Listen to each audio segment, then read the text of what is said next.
So very warm welcome to the first full day of your retreat. I hope you've slept reasonably okay. It will get better when you get used to the place. And had a good breakfast. Was there enough food? Yeah? No one went hungry? Excellent. That's great. So just a couple of small announcements this morning.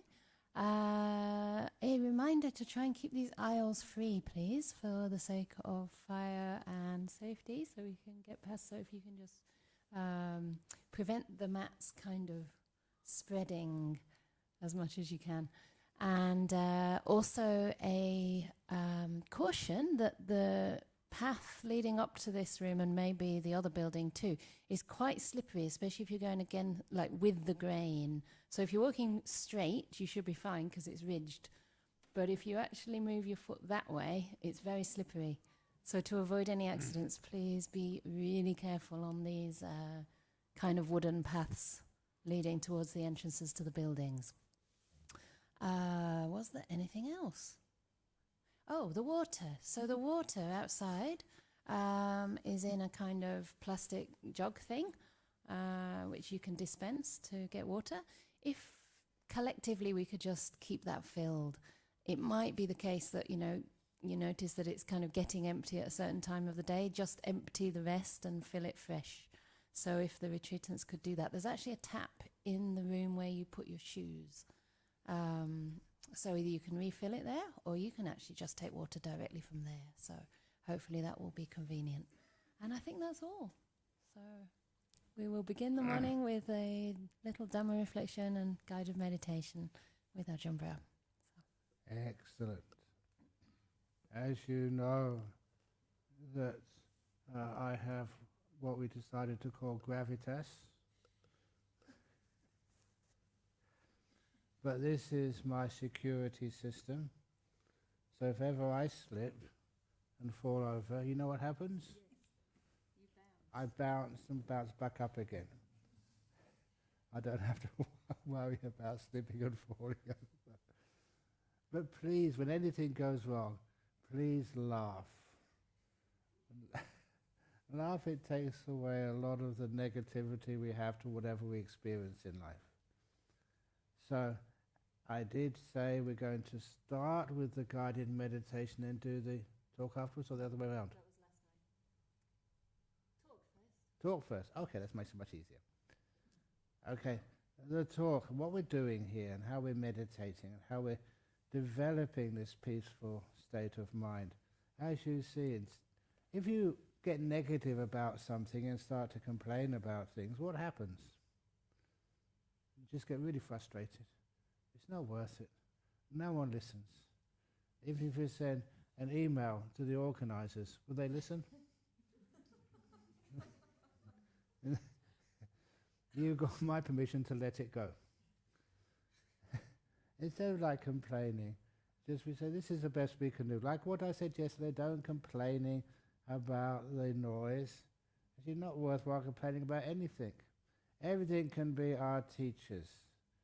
And I did mention to you the teaching about the mosquitoes already. Isn't it wonderful you don't have any mosquitoes here?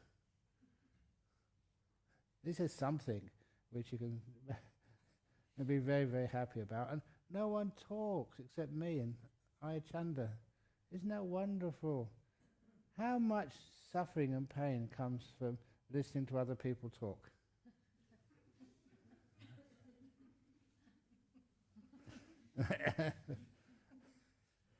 So anyhow, so that's one of the reasons why in life we've been born with two ears.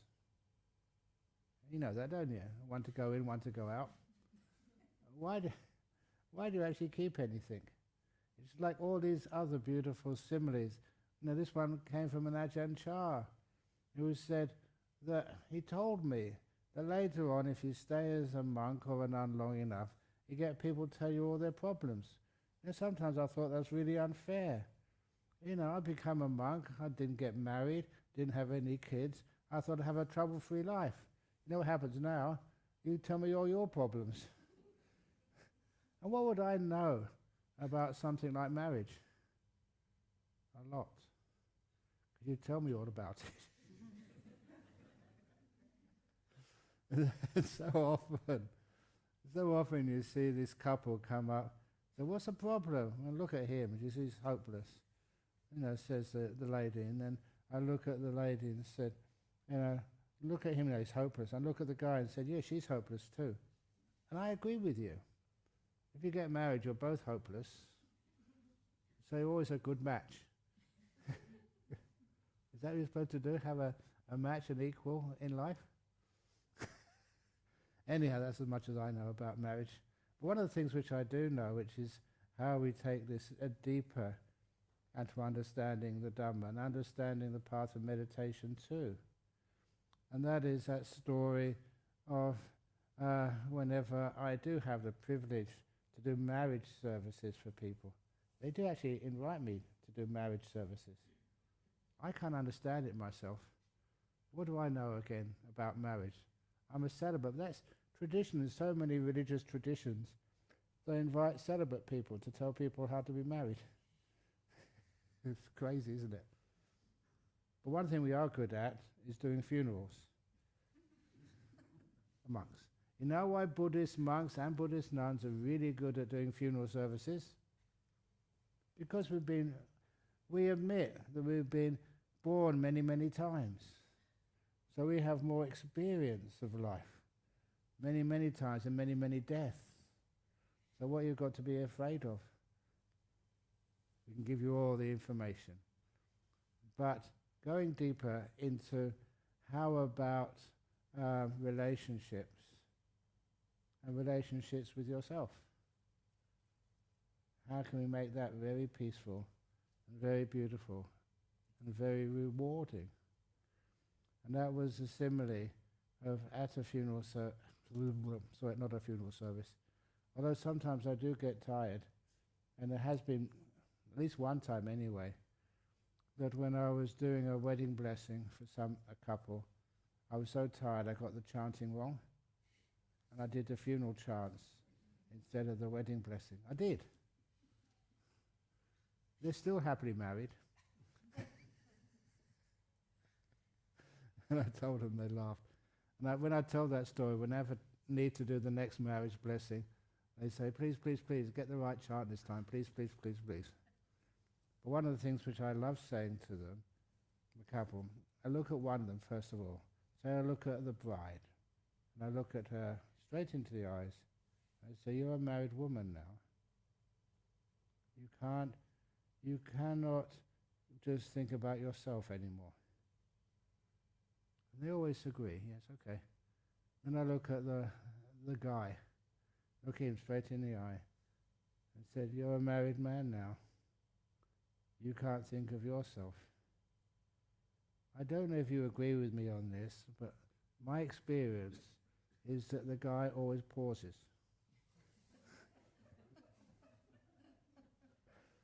But eventually gives in and said, yes, okay, fair enough. I won't think of myself. And then I continue on by telling them in a loud voice so everyone can hear it. Now you're a married man. From this time on, you must not think of your wife. You must not think of her at all. Just like you've gone quiet. Surely some of you must have heard the punchline before. It's not really a punchline. It's just an important wisdom element which comes after you do meditation. You can see deeper and further. So tell the guy you mustn't think of your loved one anymore. And look at the wife. From this day on, this moment on, you must not think of your wife. And I love pausing. Because in that pause, it's like the mind kind of stops. Think, what the hell is he talking about? Why do we invite this monk to come and bless our wedding? And then, of course, the answer is, once you're married, you have a relationship. You must not think of yourself. You must not think of your partner. You must only think of us. That us is a brilliant answer. Have you been in relationships where you just work your butt off and you get sort of burnt out? Is that a wise thing to do? Is that a wise thing to do, just think about yourself and get what you can get out of the relationship. Absolutely not. We're in it together, so we help each other. That's why in even a meditation retreat, you're in it together. Don't just think of yourself when you're on this retreat. You think of us. It's a form of letting go, a form of not really being so concerned about this body of mine who bears my name, but thinking of us instead. What you do affects so many other people. That's one of the reasons why it works. And one of the most beautiful things you can do for others on this retreat is to disappear, to vanish. So your body goes and your mind goes. How can that happen? When you don't want anything, you don't need anything. When you just let go and just almost like float along with things in your mind. It's amazing how things can stop and how a lot of beauty and peace and happiness can come up naturally. Keep it simple. Don't want anything. It's one of the reasons why wanting always gets you in trouble. I don't know when I told this story before about, I think it was only just a few weeks ago, I think when you were still over in Australia, there were these 3 men who got lost in the desert, and they found a little bottle, they rubbed it, and a genie came out. And this was in Australia. No, let's change it to, they don't have deserts in UK, do you? No, not really, okay. So Australia. And so the genie came out and said, according to the customs, I can give you 1 wish each. You remember it now, don't you? So he asked the first guy, 1 wish, what's your wish? And he said, oh, I wish I was back in safety in Perth. And so as soon as he wished that, there's a flash of light, boom, and then he appeared back in Perth. He was safe. He'd escaped from the desert. And I asked the second person, he said, what's your wish? And he said, I wish I was back in Sydney. And so, poof, and he disappeared and was back in Sydney. Sounds very easy, doesn't it? And he asked the third guy, what's your wish? And he said, well, I really can't decide. I wish my 2 friends were back here to help me.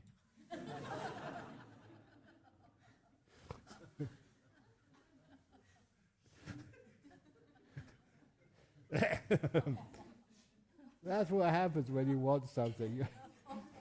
You always think you're going to be better off afterwards, but you're not. That's why it's nice just to be at peace with where you are.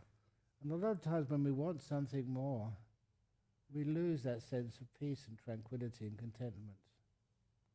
That's one of the reasons why that all the people here really work hard to make sure you get everything you need here. What more do you want? It's wonderful when you say, I don't want anything. If you did have a wish, you found a bottle somewhere in the woods over there, and you rubbed it and something came out, what would you say to the genie? What would you say? Get lost? Piss off? Or whatever. The genies. You don't want anything, you're much more content. That's one of the reasons why one of the biggest obstacles to meditation is feeling you want something. Oh yeah, maybe you don't want money. Do you want any money? Who's the wealthiest person in this room? Me. I got no debts. Unlike me. Oh yeah, that's right, yeah. I try and pay off other people's debts. What do you need? Got a place to stay in. You know, the less you have, the more that people look after you. You care for me so much. So much so that you always give me something. And she offered, what was it? Blueberry muffin. I'd already had 3 pieces of toast. You can't fit it in. You think I might be able to, not even me. So when you don't want anything, it's wonderful just being content. The trick is that you be content and easily satisfied, not proud or demanding in nature. Those are what you chanted this morning, I understand. Did you remember it? That's one of the reasons why we do these chants. It's like you be listening to that chant. It's every morning and evening as well? Just morning. Oh, that should be good. You can do it in the evening. I want to brainwash you twice a day. After a while.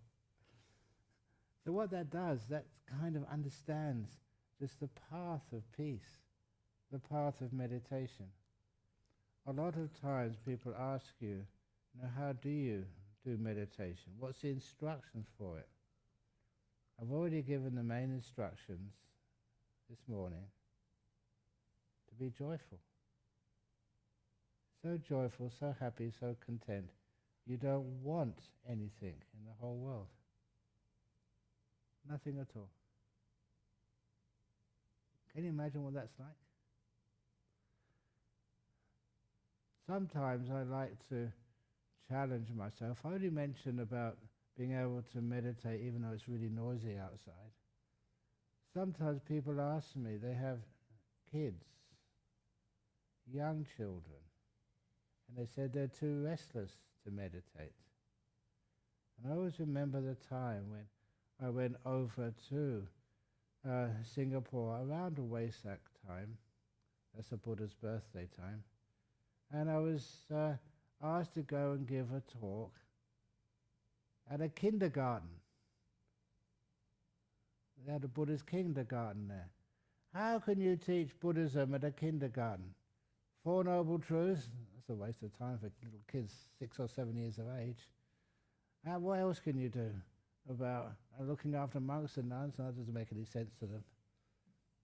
So because it was Buddha's birthday, there's one thing which I always remember being a kid at primary school, that my teacher said, I think first year, said, imagine you're a tree in the forest.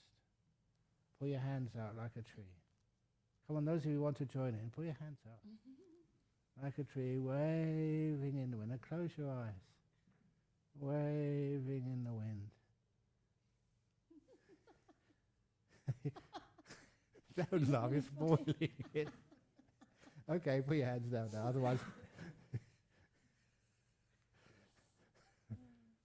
But you can do that, and it was fun, enjoyable, easy to do. So I decided to start using that for the story of the Buddha's birth and enlightenment. The birth especially. I said, okay, you've just been born and you walk 7 steps. So kids, stand up and walk 7 steps. At the end of the steps, the Buddha was supposed to put his hand up and said, this is my last birth, I am the chief in the world. So I said, okay, do your 7 steps and then put one finger, not that finger, finger up. You make it, number 1, fun. Then it's remembered and it makes a point. But the major thing which happened next was the Buddha's enlightenment. How can you explain to a 5 or 6-year-old what that means? So I said, there's a big Buddha statue, a much bigger one than this in this little room. So you can see how that Buddha is sitting, cross-legged, one palm over the other. Sit like that. They're young, they can do that, not sore backs or anything yet. And close your eyes, straighten up your back. And now imagine that you are the Buddha. I'm inviting you to do this now as well. Close your eyes, imagine you're fully enlightened. What does that mean? It means you don't have to go to school anymore. That started getting them interested. You don't have to go to work anymore. You don't have any arguments with bosses. You don't have to worry about your finances. You don't even have to worry about your health. When the Buddha becomes really peaceful, when a meditator gets very still, all of those aches and pains are very easy to let go of and to disappear. Imagine it. Imagine you're peaceful. Imagine you're sitting under a beautiful Bodhi tree in a park. Each one of you. Beautiful Bodhi tree in a park with a cool wind, keeping you not chilled, not hot, but beautifully in between, fresh. And you have no impediments at all. No one is shouting at you. No one is hurting you.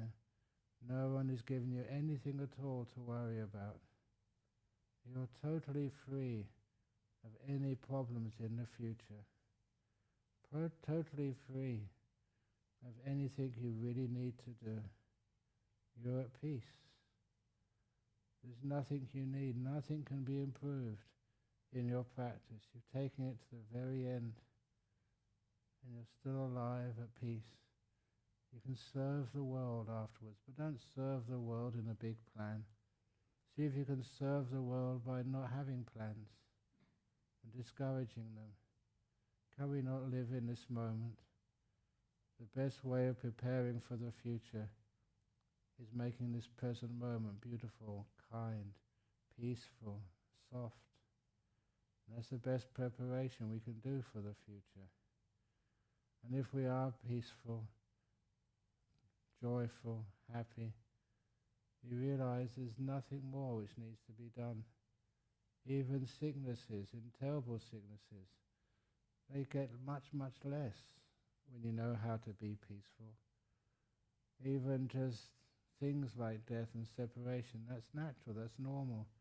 Just like every tree falling over eventually. That nothing lasts forever. And thank goodness it doesn't last forever. That it can be changed and can grow. It's not like things last forever, but the kindness can last forever. So if you want something which will last for a long time, just like a Buddha, create kindness and peace and harmony and understanding. We care for one another, just like the husband and wife. You don't just think of your partner, you don't think of yourself, you always think of us. And you care for us. And I was talking that to these little children. And I try to use as simple words as possible. And I had about 5 minutes to do this meditation. And then after 10 minutes, they still hadn't opened their eyes. I opened my eyes first. And all the teachers and the parents, many parents were there. As soon as I opened my eyes, they said, no, shut their eyes, carry on. They'd never seen their kids be so peaceful before. And I did finally finish. The kids, I think, managed to go for 15, 20 minutes. And the parents enjoyed that so much. They said that was one of the best meditations they had done, let alone just the children. It was like learning just how to meditate through many, many, many, many different means. Even through just the happiness and the joy. And I love those experiences. Even when I was, how old was I? 22, I was a school teacher. And 1 year, one of the other schoolmasters is supposed to be senior. He was a bit rebellious. He was supposed to take the morning assemblies at school. He refused. So he said, you take it. So I did. With the permission of the principal, I said, he knew I was a Buddhist, can I teach meditation? I said, yeah, why not? And they had 650 kids, boys and girls, high school, over in Devon, a high school in Devon. And I taught them how to meditate, all of them, in the morning assembly. I always remember this, that, okay, first thing I said, sit down cross-legged, so they all cross their legs, straighten your back. I remember being on the stage as a school teacher, you can see all these kids, they're all together, straightened up like a Mexican wave. Close your eyes and watch your breathing. And every one of them did that. It was only afterwards, when the 5 minutes of meditation was complete, that, actually after the session was complete, one of the other teachers said to me, "What would you have done if one of the kids started laughing?" I never even thought that was a possibility. I never prepared. I kind of trusted. Instead of anyone laughing, 650 kids from 11 years old to 17, 18, they all complied. So much so that after the session was finished, they actually gave me an ovation. And that was in 1973 or 4 or something, the year before I became a monk. And it was brilliant, just when you trust the goodness of what you're doing. It nearly always works. Sometimes takes a long time, but it's worth it. And you let people see what meditation is by their own experience, and it's likable.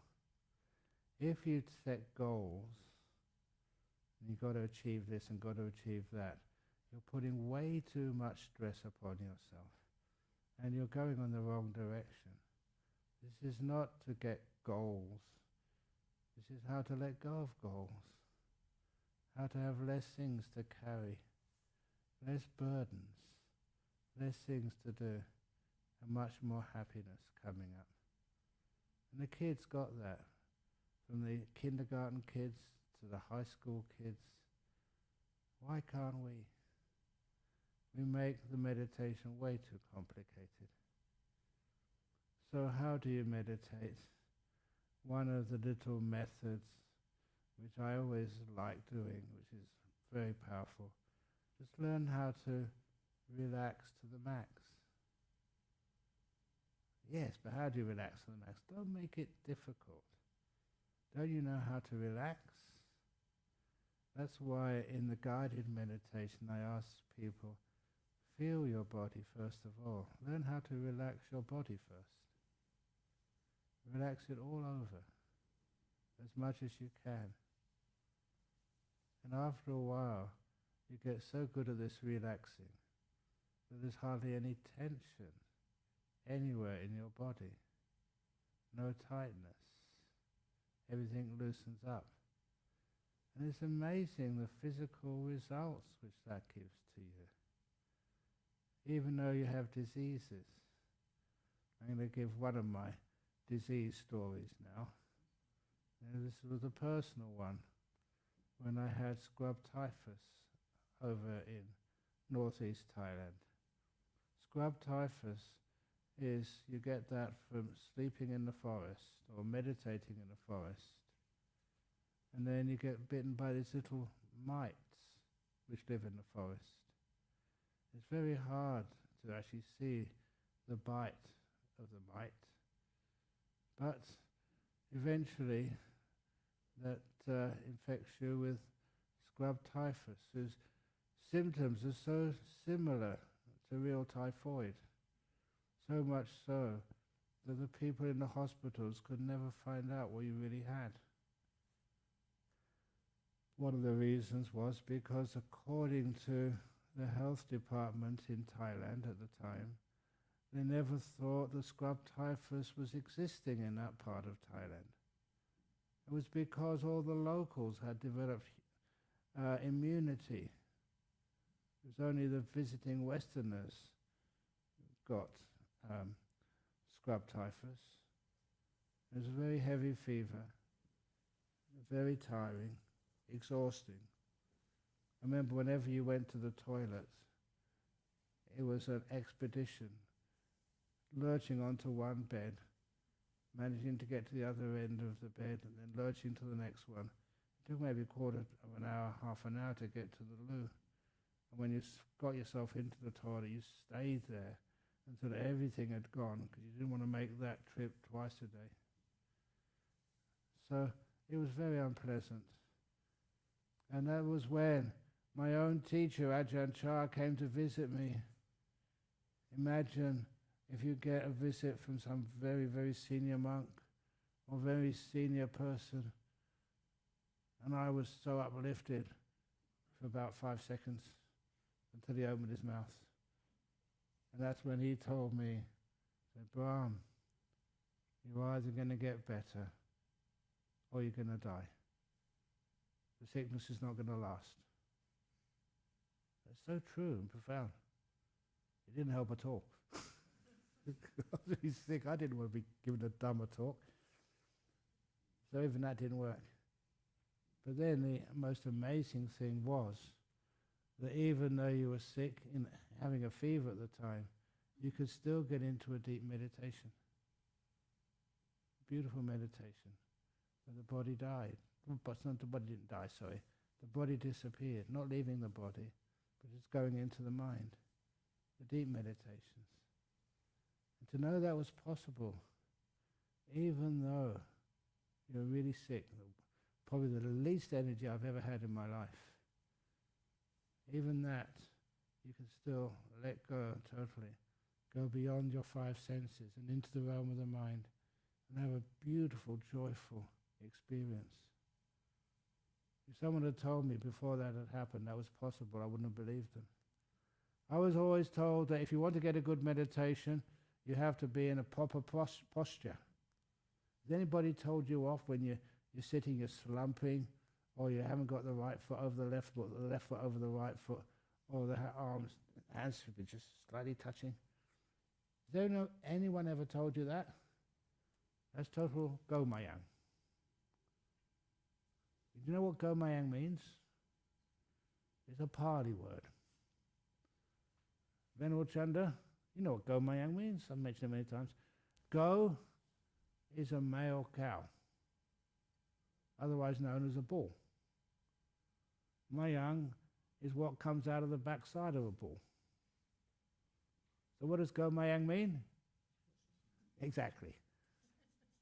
Well, I get told off for saying rude words, so I say them in Pali instead. It's gomayang. It's much about how much you can let go, how much relaxed you can be, and how much you can be so still and peaceful that the body vanishes. You can do that in sleep. Your body vanishes, but so does a lot of your brain as well. This is letting the 5 senses vanish and the 6th sense continue on. That's what we do in meditation. We learn how to be able to sit comfortably on a chair, on a stool, leaning against the black wall, wherever you're comfortable. So the 5 senses get so still and peaceful, they vanish. One of those key stories about how the 5 senses vanish is when I went to a Zen monastery when I was still a young man, just for a weekend meditation retreat. And when I went there, I never knew anything about Zen meditation, but I was told just to sit down, keep your eyes open, and just, that's it. And I was staring at a whitewashed wall. Pretty boring, you might think. That was one of the most fantastic experiences. You're staring at a whitewashed wall. At least I knew how to let go of the past, let go of the future, not think about things, not plan anything, but just relax in this moment. And then after about 10 or 15 minutes, that wall vanished. My eyes were still open, but there was no wall there anymore. What was there? Nothing was there. Not blackness. I was seeing a color. Nothing there at all. When you actually experience that, at that time when things vanished like that, almost magically, that was really cool. I wasn't at all afraid. I never took drugs. My friends did. That's why they said sometimes those things can happen. But when it's a personal experience, not drug-induced, just by meditating, how on earth can a whole wall just vanish? And of course, many of you should know this. How does your brain work? It only notices things which change. Ambient noise you can't hear after a while. And this was teaching me how ambient sight vanished. There was a white wall, nothing was happening, and the way your brain is configured, if nothing is dangerous, nothing changes, then the sense of sight turns off.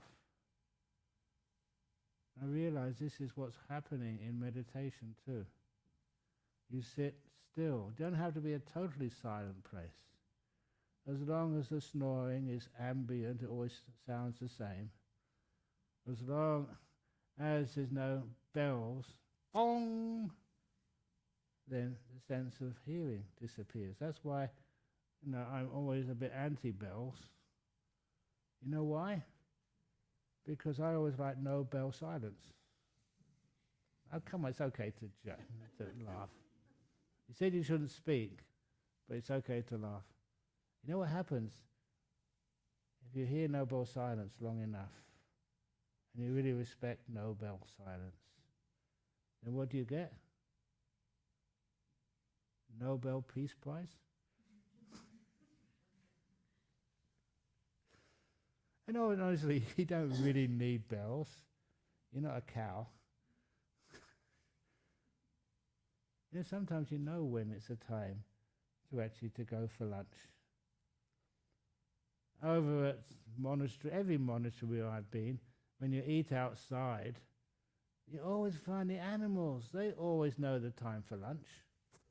We have, how many parrots come out at lunchtime at our dining? They don't have watches or bells. They just know automatically. That's why I say here, you may not know the right time to get up in the morning or the right time to listen to a talk, but every one of you will know the right time to come for lunch. Guaranteed. Why? Something inside of you knows this, your internal clocks. And this is just, on this subject, it's a bit of a tangent. Tangent? No, it can't be right. 5 minutes. Oh, okay, it's not wrong, that's wrong.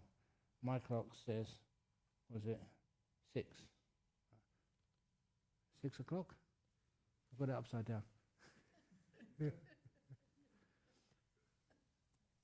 But one of the things, if you want to investigate a technique, which I was asked to do this and it worked so well as a young student, what time do you want to get up tomorrow morning?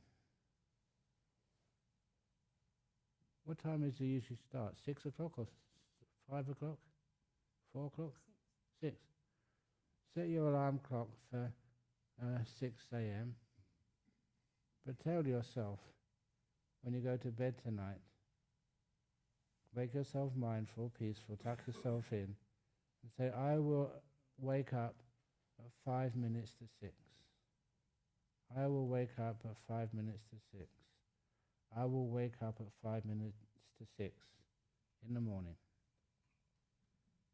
And then set your alarm clock for 6 o'clock, just in case. And you'll find, well, I found, every morning I woke up not through the alarm, through my own internal alarm. I'd set the time limit. I'd always wake up 1 or 2 minutes either side of 5 minutes to 6 o'clock, whatever time I decided. You do have an internal clock. It's really great to use that. I say it's great to use that. Why? Because you can ask yourself, tell yourself, I will wake up at this particular time, or even better, I will meditate for an hour. You don't set a clock, you set your mind. I heard of this experience, checked it out, it's supposed to be true, on one 9-day retreat over in Sydney some years ago. It was being taught by a Vietnamese Theravada monk. And this Vietnamese Theravada monk, like many retreats, starts off with like a half an hour briefing, and then a meditation and a talk afterwards. And this particular monk, after the briefing, he started meditating, everyone else meditated with him. After the half an hour for meditation. He carried on meditating. He never opened his eyes. After an hour, 2 hours, he still was sitting quietly. No exaggeration. He meditated like that without moving for another 8 days. He didn't move at all. Now, of course, we could do that, but we've only got 4 days. We get into trouble with the with the scouts. But he never moved. He never went to toilet. He never drank any water. He never ate. They couldn't see him breathing. It's real. He got into one of the deep meditations. And I was always surprised because in the text they always said only 7 days is possible, but he did 8. But what it showed, and when he actually came out, his first thing he did was to apologize. He said, "I'm sorry, I should have not meditated so long. I didn't have a chance to give you any talks or any instructions." You know what they said, the people there? They said, "No, the instruction you gave us was inspiration to see that's possible." They could look at him, and he wasn't eating or moving. It wasn't a trick. It was real. But he said, "My mistake was," and this is for each one of you, whenever you get close to deep meditations, you think it's possible, please tell yourself, "I must get out at, 5 minutes to 11? I must come out at 5 minutes to 11. I must come out at 5 minutes to 11. Say it in your own language, slowly, carefully, mindfully, 3 times. And then forget about it. And you find you do come out at the right time. Pre-programming you. Otherwise, you miss your lunch. It's not as if you need to eat lunch every day, but other people get concerned about you. It's all about us, not just about me. So anyway, that's actually what happens with the idea of time.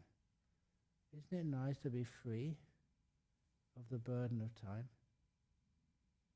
Please never think, "Oh yeah, I understand now I'm going to watch my breath." That doesn't work. That's in the future. It's not what you will watch. What are you watching? What is the content of your mind right now? What are you aware of now?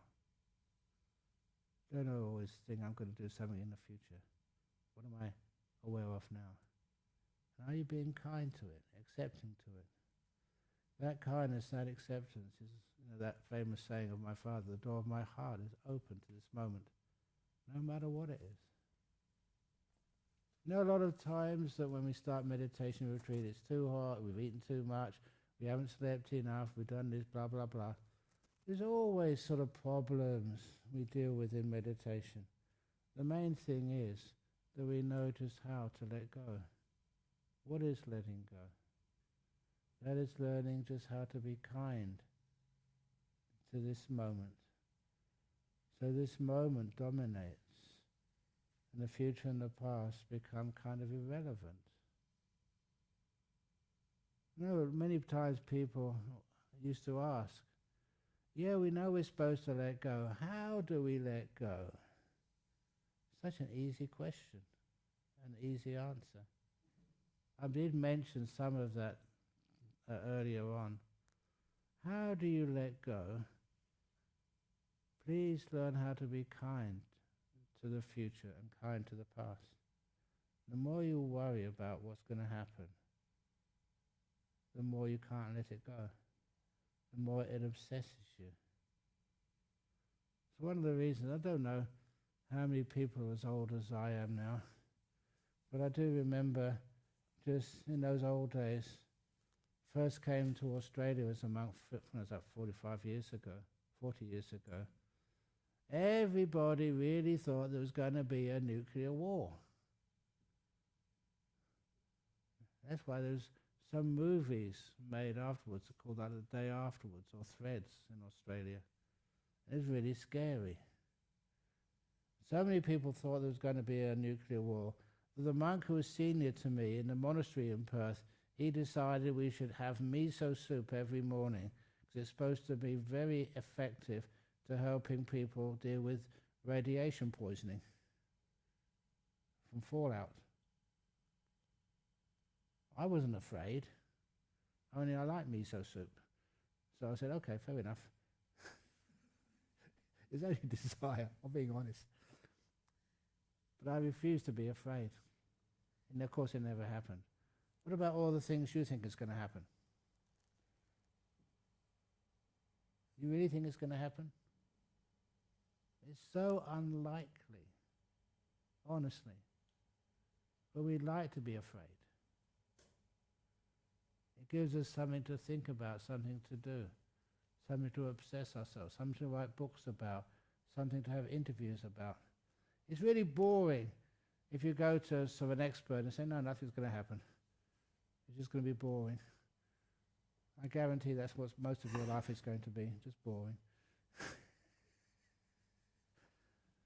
But when people start talking about excitement, a good example of that. Soon, yeah. No, not now. I haven't finished yet. Be patient. So anyway, this was when I, again, was going to Singapore during COVID time. Oh no, before COVID. Before COVID there was SARS. Do you remember SARS? Sudden Acute Respiratory System. Syndrome. Was it? Syndrome. Oh yeah, whatever. But anyhow, I remember just sitting in the aircraft about to land in Singapore, and they'd arranged a series of talks for me. 4 talks in Suntec City Convention Center Auditorium, just me. And they planned 3,000 or 4,000 people per night. That's a big gig. And I remember reading on the aircraft, the front page of the local newspaper, the Straits Times. 99 people had died of SARS. And big black letters, 99 deceased. And so all the organizers met me at the airport. They were so afraid. And when they came and they said, shall we cancel? Imagine what it's like. You'd put so much energy into organizing something and then cancel.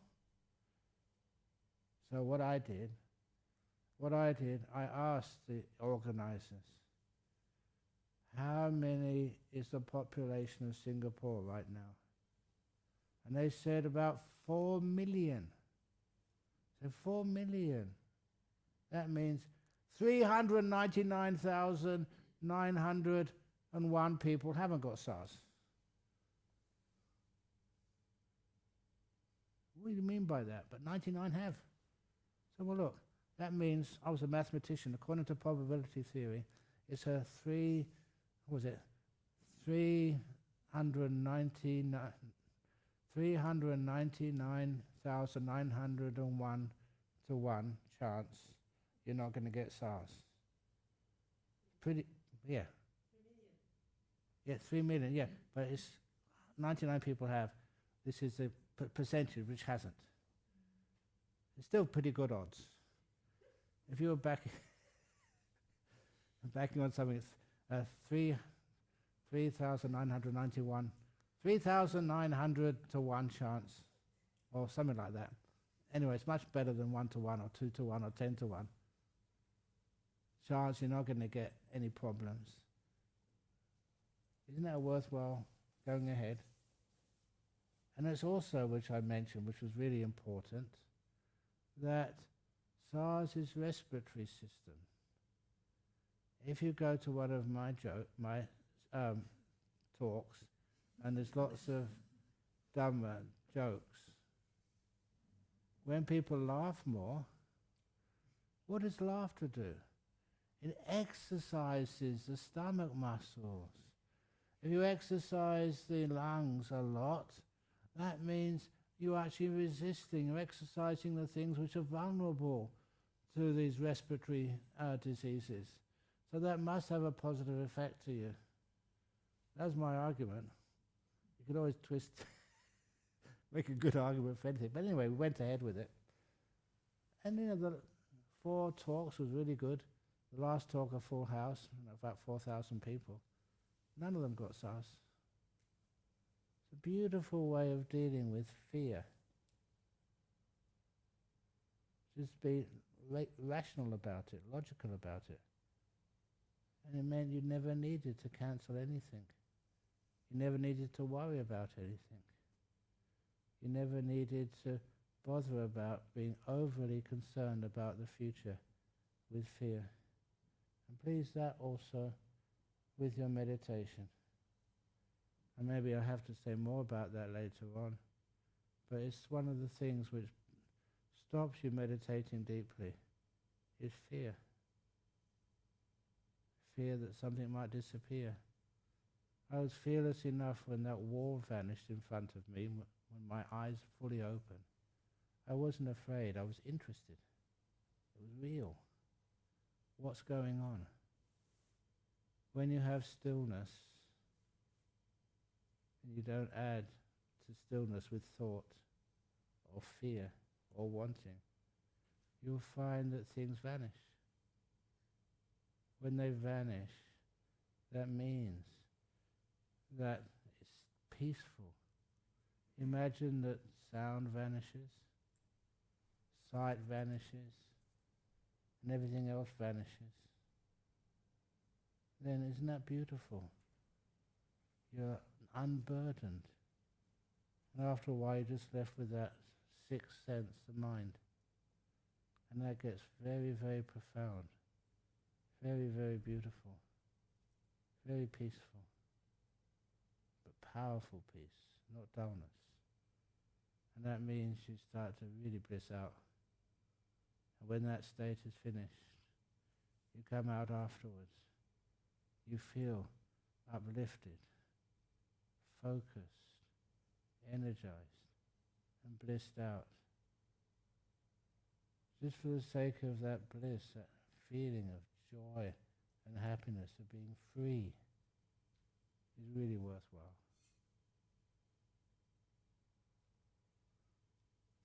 There's the time up.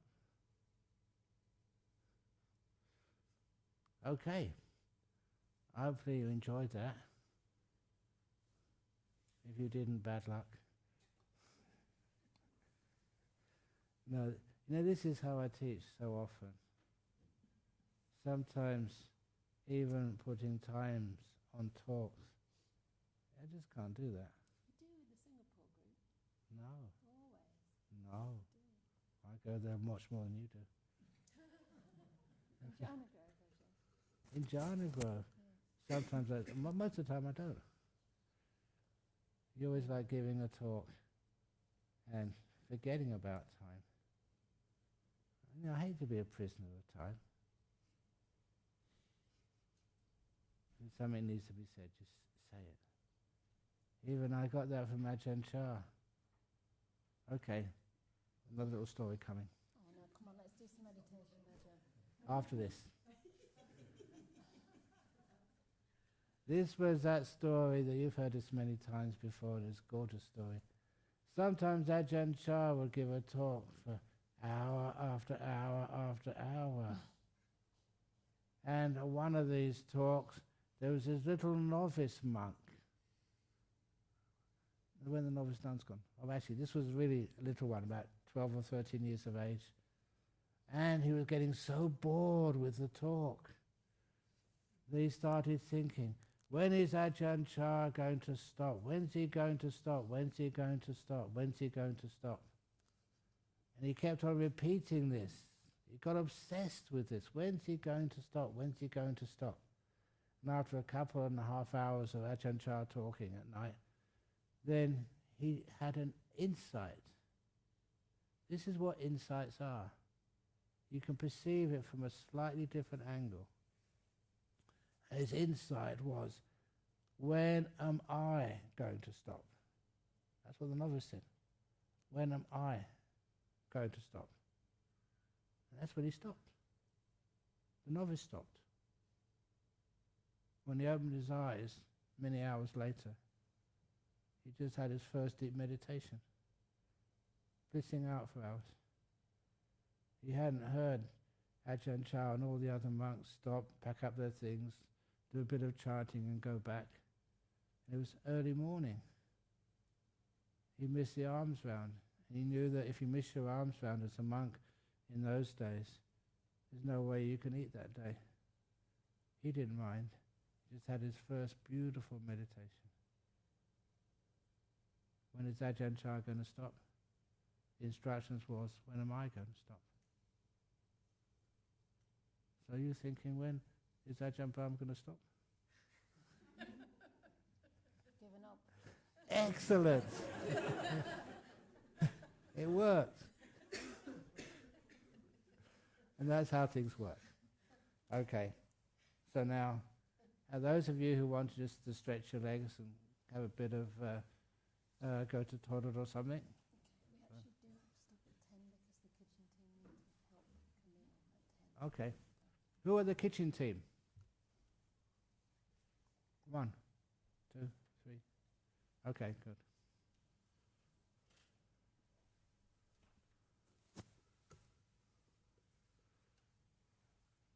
And when you come back, we'll start the not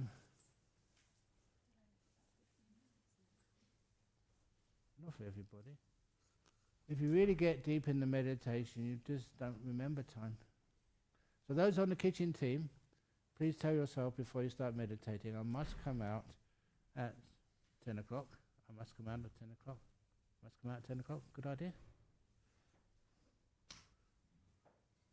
Those who aren't on the kitchen team, bliss out for longer.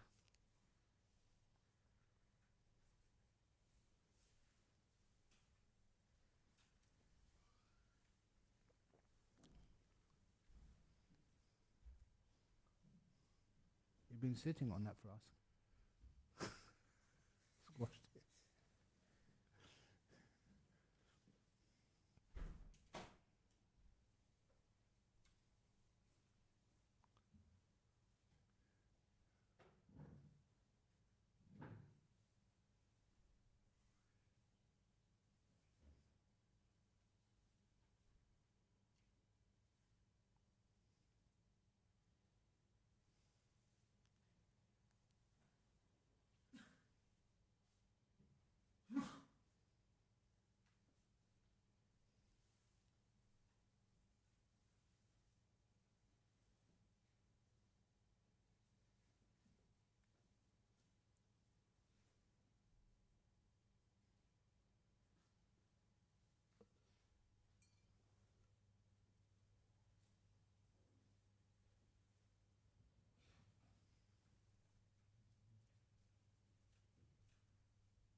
Okay. I think the majority people have their little toilet break.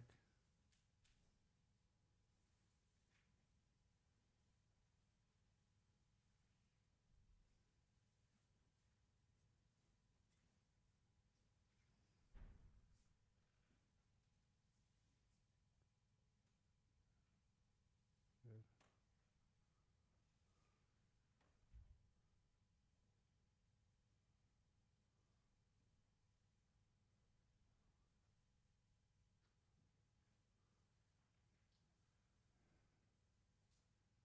So as you close your eyes,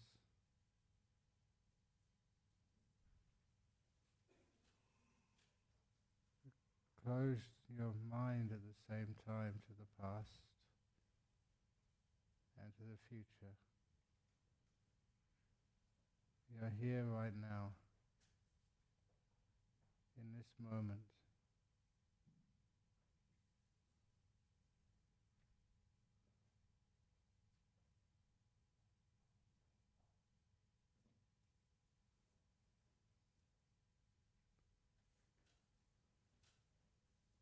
By letting go of the past and the future,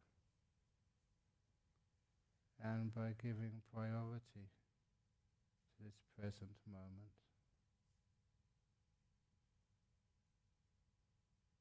Giving it more value. And one of the ways to give it value, again, is with this kindness towards it. To be content and easily satisfied.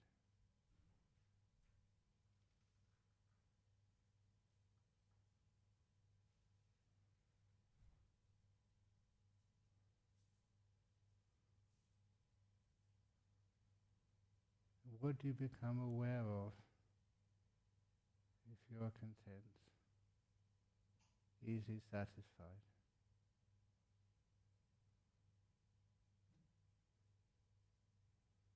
Usually I become aware of my body and its surroundings.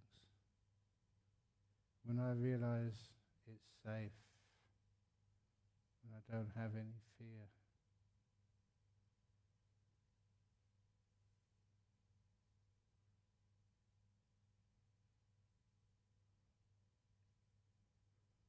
it's like this, the feeling, the texture of this moment tends to change. It gets way more peaceful.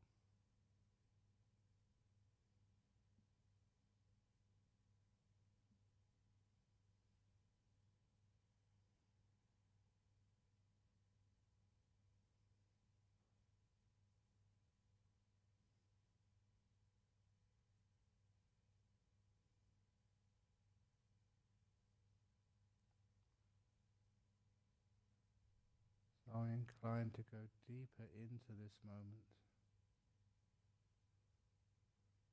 fully committing myself to the now.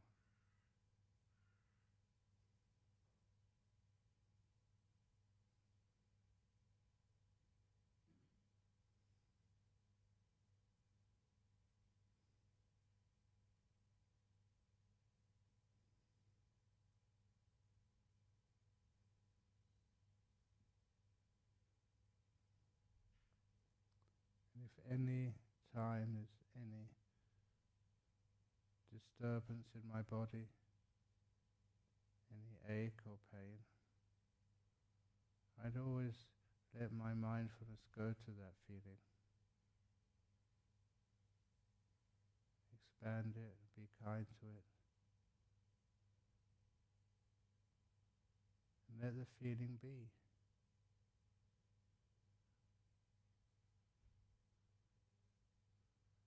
It's like you smile at your enemy, and your enemy smiles back.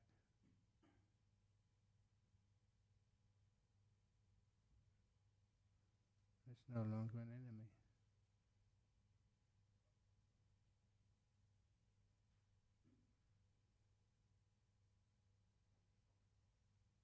I'm not deciding what to do. I'm deciding what not to do.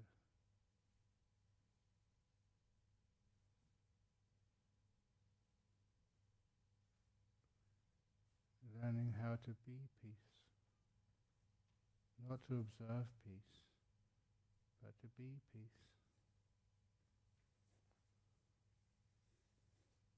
To be kind. To be gentle.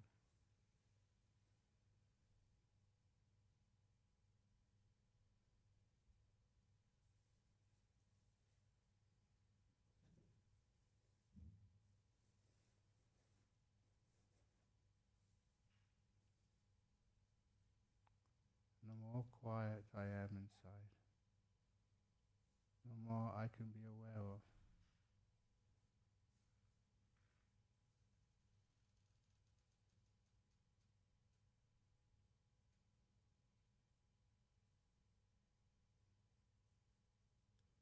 It just happens naturally. After a while, the main thing which I'm aware of becomes the breathing. When everything else falls away, it becomes the only thing which I'm aware of.